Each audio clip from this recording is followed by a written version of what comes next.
Kryeministri Rama po shpërndan para me tendera, fonde të cilat ose nuk i kanë arkën e shtetit ose po u vidhen në ditën me djedh. Dhe kur synimi është përvetësimi, atëherë këto punë lihen në pak duar të besuara. Janë një grush biznesmenësh me të cilët realizohet korrupsioni dhe si pasojë projektet zvariten pafund. Nuk mund të shpjegohen ndryshe se si Dritana Golli, Anuela Ristani dhe Rakip Suli, tre njerëzit më të rëndësishëm të kryeministrit Rama, pas Belinda Ballukut, japin njëri pas tjetrit tenderat vëllezërve Alfons dhe Edmond Bitri, djemve të Shaban Bitrit nga Peshkopia. Kompania e themeluar nga babai i tyre, Shaban Bitri, i merr këto kontrata dhe nuk arrin t'i mbyll, sepse janë shumë për kapacitetet e saj. I fundit, si në një kalat di branche, u mbivendos tenderi i Fondit Shqiptar të Zhvillimit FSHZ me objekt ndërhyrje për përmirësimin e aksesit, konektivitetit dhe mobilitetit rajonal dhe lokal, rekonstruksioni i rrugës Qendër Konispol, rruga nacionale, loti 2 dhe sistemim asfaltimi i rrugës Bajram Curi, segmenti nga kilometri 0-110 metro deri në intersektimin me rrugë Ilyas Kosova 0-670 metro dhe rruga hyrëse dhe hapësirave publike në Drilon Tushemisht dhe rikualifikimi i rrugës ekzistuese që lidh fundin e rrugës Tushemisht Dogan loti 1. Për këto copa rrugësh, që në total nuk bëjnë asnjë kilometër gjatësi, është përllogaritur fondi limit 331 milion lek, ose 3.3 milion euro. Në tenderin e mbajtur me një korrik 2026, morën pjesë 16 kompani dhe bashkime kompanish. Por dyshimet nisin që me programimin e fondit limit. Shifra është fryrë, duke mos marrë parasysh llogaritjen e tregut, por hapësirën që i lihet kompanisë së paracaktuar që të bëjë një ofertë të ulët të paparashikuar nga konkurrentët. Edhe kështu ka ndodhur. Oferta fituese paraqitur nga bashkimi i firmave Almo Konstruksion dhe Vashtemia është 205 milion lek. Kjo vlerë është 130 milion lek më pak se sa fondi limit, ose 38% më e vogël. Metoda e komisionit të Dritana Gollit është ajo që orientohet nga porosia. Skualifikimi i gjitha kompanive konkurruese përveç fituesit. Kusht: fituesi nuk është operatori me ofertë më të ulët. Kështu e klasifikon tenderin Open Data Albania. Për të sinjalizuar riskun e korrupsionit, tenderi i vjet një flamur i kuq. Por nuk janë vetëm vëllezërit Bitri. Në këtë tender ka oferta më të ulta. Për shembull, vëllezërit Ysa SHPK propozojnë që ta kryejnë këtë punë me 172 milion lek pa TVSH. Gjithsesi, ky tender ishte paracaktuar për vëllezërit Bitri, pronarët e kompanisë Almo Konstruksion SHPK. Në datën 14 korrik 2026, drejtori i Fondit Shqiptar të Zhvillimit, Dritana Golli, ju firmoi formularin e fituesit dhe u dërgoi vëllezërve në selinë e tyre në Kamës. Por çfarë do të bëhet me këto lek? Është e vërtetë që rrugicat e brendshme në Tushemisht duhen asfaltuar, por rruga për te Dogana është si akullore, sapo ka mbaruar. Para të tjera për herë të dytë, kjo do të mbetet kontrolli i lartë shtetit ta vërtetoj. Nëse s'pak, nuk do ta bëj më herët. Ndërkaq në Bashkinë Kamës, që drejtohet nga Dibrani Rakip Suli, vëllezërit Bitri janë si në shtëpinë e tyre. Një javë para se të merrnin këtë tender, Suli kishte urdhëruar nën kryetarin që të firmoste ca lek xhepi djemve të Shaban Bitrit. Tenderi i Bashkisë Kamës, ku Almo Konstruksion u shpa fitues, ka si objekt rekonstruksionin e ambientit të brendshëm të Pallatit të Kulturës Artan Cuku Kamës. Fondi limiti llogaritur për këtë punë është 745 milion lek të vjetra. Edhe ky prokurim është shënuar me flamur korrupsioni. Normalisht ky tender duhet ta detyronte komisionin të nxirrte lapsin dhe të kontrollonte kapacitetet e kësaj kompanie. Në fakt nuk ka nevojë për verifikime të mëdha.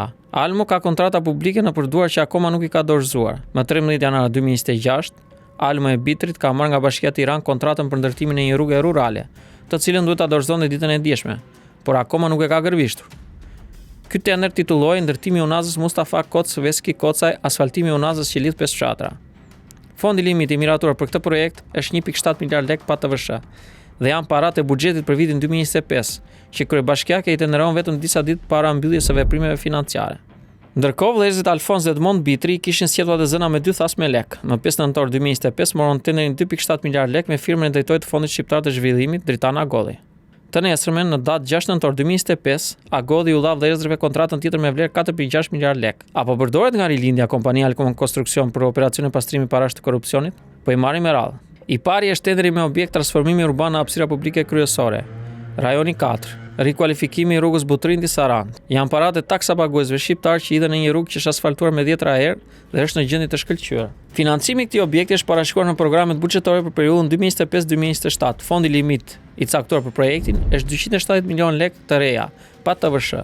Mirë, po janë edhe ca miliarda lek të tjera që Dritana Golli kërkon të gjejë vendin. Kjo është kontrata me objekt ndërtimi infrastrukturës së modeleve të integruara në zona me potencial zhvillimi Divjak, ferma e dijes dhe agroturizmit të ullishteve Divjak. Këtu luhet loja për më shumë lek. Po shihni sa geniale është ideja për korrupsion. Merren parat për ferëm dhe ngrihet hotel me pishim Buzdetit. Jo vetëm hoteli, por edhe 40 hektar toke rreth rrotës. Për këtë projekt është parashikuar fondi limit 4.6 miliard lek të vjetra pa TVSH. I do hoteli këto lek. Për të maskuar qëllimin ngrihet edhe impunisht e vaj ulliri aty pranë.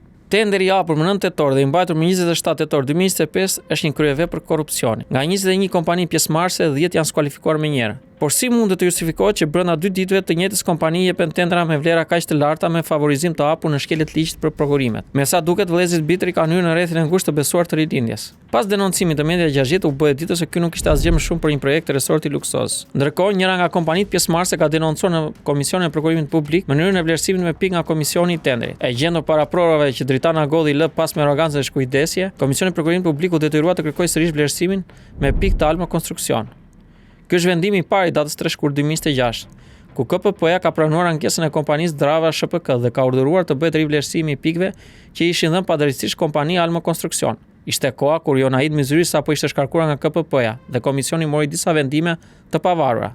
Por pas kësaj, drejtori i FSHS-së Agolli ka drejtuar për të mos shpallur një fitues tjetër, ka anuluar tendrin. Sigurisht, Agolli do ta kompensonte Alma Konstruksion SHPK më vonë, por arsyeja kryesore ishte amortizimi i skandalit që u bë për resortin me pishin që denoncoi Media 60. Alma është në listën e kompanive të favorizuara në tendra nga Evis Berberi. Ish drejtori i Autoritetit Rrugor Shqiptar që është në burg për korrupsion dhe nga Fondi Shqiptar i Zhvillimit që drejtohet nga Dritan Agolli, edhe ky në hetim nga SPAK. Tendri që ilustron më tepër marrëdhënien me drejtorin Agolli është ai me objekt rikonstruksion rruge Unaza Lumalas Melçam Porodim Bashkia Korç në vitin 2020. Plot 450 milion lek mori kompania fitues me Alma Konstruksion. Ajo çfarë të bën përshtypje është fakti se në specifikimet teknike të tendrit thuhet se gjatësia e kësaj rruge është vetëm 3.6 km. Pra u hodhën mbi 120 milion lek për 1 kilometër rrugë fshat. Ndërkohë, kryebashkiaku i rajonit Veliaj i ka dhënë 1.3 miliard lek vëllezërve Bitri para se të futej në burg. Bëhet fjalë për tenderin rikualifikimi urban i zonës mbrapa pallateve të vjetra, rruga e Balshave, me fond limit 1.3 miliard lek. Ka kaluar 2 vite dhe banorët e zonës ankohen se firma akoma nuk i ka mbaruar punimet. Kjo është foto e këtyre ditëve kur kryetari komanduar Ristani inspektoi rrugën e Balshave, duke mburur punën e Alma Konstruksion për të mbyllur gojën opinionit. Në përfundim jemi të bindur se Anuela Ristani nuk vepron vetëm në këtë aferë korrupsioni. Këtu nuk ka rëndësi se nga e mori kryetari apo rrosim për vëllezërit Bitri, nga qelia e Veliajt apo nga kryeministri Rama. Problemi është se Ristani, Agolli dhe Suli janë pjesë e një sistemi të organizuar që jo vetëm po na vjedh parat, por edhe kohën. Vëllezërit Bitri nuk po mbyllin dot kontratat e përfituara para 2 vjetësh. Ju pëlqeu kjo video? Atëherë bashkohuni me ne. Na ndiqni në Instagram, Facebook dhe TikTok dhe bëni subscribe në YouTube.